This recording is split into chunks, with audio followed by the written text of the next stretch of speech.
In my snow-covered cottage at the South Pole, I was having breakfast. Christmas pudding.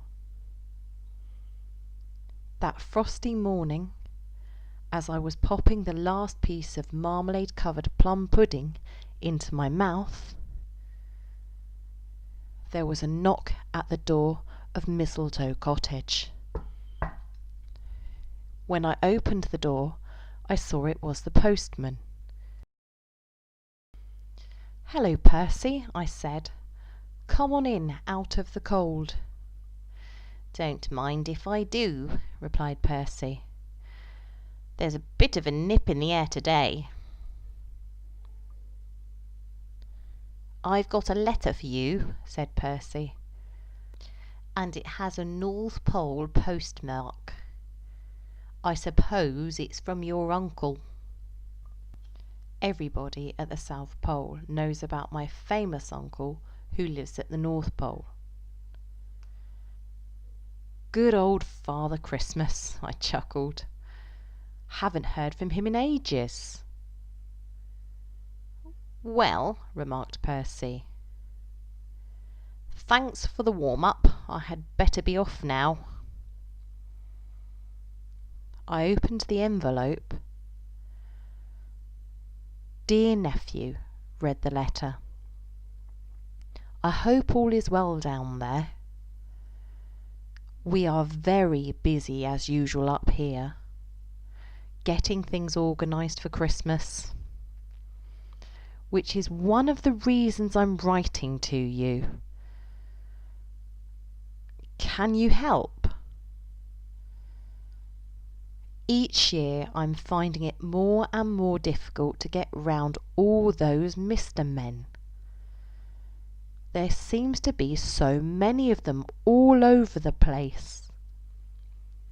And I was wondering if this year, as a big favour to your old uncle, you could stand in for me. Hoping you can help, your ever-loving uncle." That very evening I put through a long-distance call to North Pole 253. "Hello," chuckled a rather deep, rumbly voice at the other end of the telephone. "Father Christmas speaking." "Hello, Uncle," I said. "Your letter arrived this morning, and I'd love to help." "Oh, good for you," the voice rumbled in my ear. "If you have a pencil and paper, I'll give you the Mr. Men's names and addresses." "I'd no idea there were so many of them," I said. "Do you think you can manage?" asked my famous uncle. "I'll lend you a couple of reindeer if you like." "Oh no," I said, "I can manage." I read through the list of Mr. Men while I was having supper. "This is going to keep me busy," I said. "First things first," I thought to myself. "And the first thing I need is transport. And the first thing to do if I need transport," I thought as I chewed, "is to talk to the wizard. Wizard Winterbottom." The following morning I set off to see the wizard. It had been snowing again during the night, and I was quite out of breath by the time I arrived at Wizard Winterbottom's castle. I must say it's the biggest castle I've ever seen. Mind you, it has to be big, because Wizard Winterbottom is a giant. And there, goodness knows how many times taller than me, stood the huge figure of Wizard Winterbottom. "Christmas," he boomed in a voice that made my head spin. "How nice to see you. Come in. Follow me." "Now," thundered Wizard Winterbottom, "what brings you here on a cold winter's morning like this?" I told him all about my famous uncle, and all about how I'd been asked to help, and all about the Mr. Men, and all about where they lived, and all about the fact that I needed a transport. Special transport. Retorted the wizard. "Can you help me?" I asked hopefully.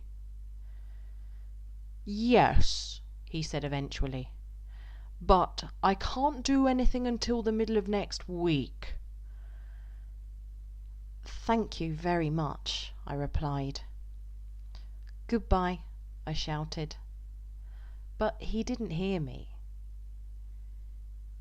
He was already too busy thinking. Exactly 2 weeks later, I paid a return visit to the enormous castle. "Hello, Christmas!" boomed the giant voice. He took me into his kitchen, lifted me up onto his enormous table, and set me down with a bit of a bump. "There's your transport," said the Wizard Winterbottom. "But that's your teapot," I said in bewilderment. "You've heard of flying saucers?" he laughed. "Well, you're looking at the world's first flying teapot." "Gosh," I said, "how does it work?" "Tea bags," came the thunderous reply. "I've put an engine inside the spout. All you do is refuel every 1,000 miles, and you can fly up to 3 times the speed of sound." We took the flying teapot outside the castle, and I pressed the start button in great excitement. I zoomed right around the South Pole in no time at all, and landed safely back at the castle. "Well?" asked Wizard Winterbottom. I was lost for words. "Fan-jolly-tastic," suggested the wizard. I grinned. "Abso-jolly-lutely," I replied. That evening, I sat down and made a list of Christmas presents for all the Mr. Men. Another list. A very long list. I didn't finish until 3 o'clock in the morning. I spent the next week and a half wrapping up all the presents, and almost before I knew it, December 24th arrived. Christmas Eve. It's going to be a long day, I thought to myself, as I packed all the brightly coloured parcels into my flying teapot.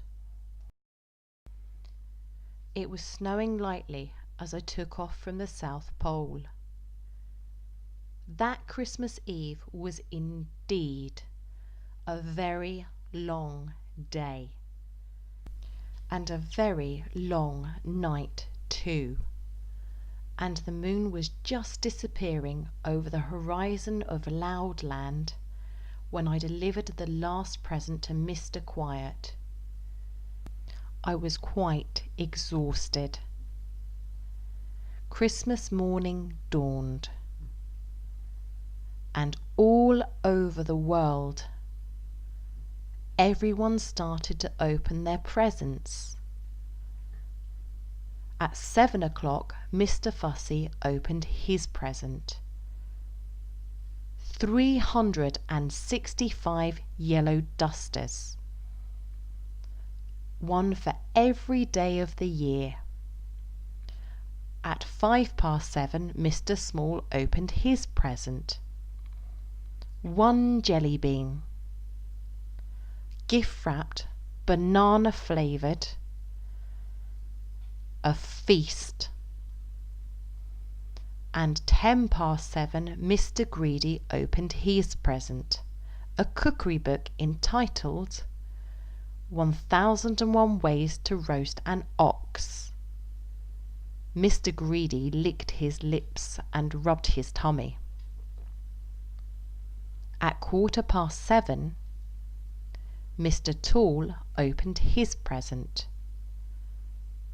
Socks. Striped socks. The longest, stripiest pair of stretchy socks you've ever seen. At 7:20,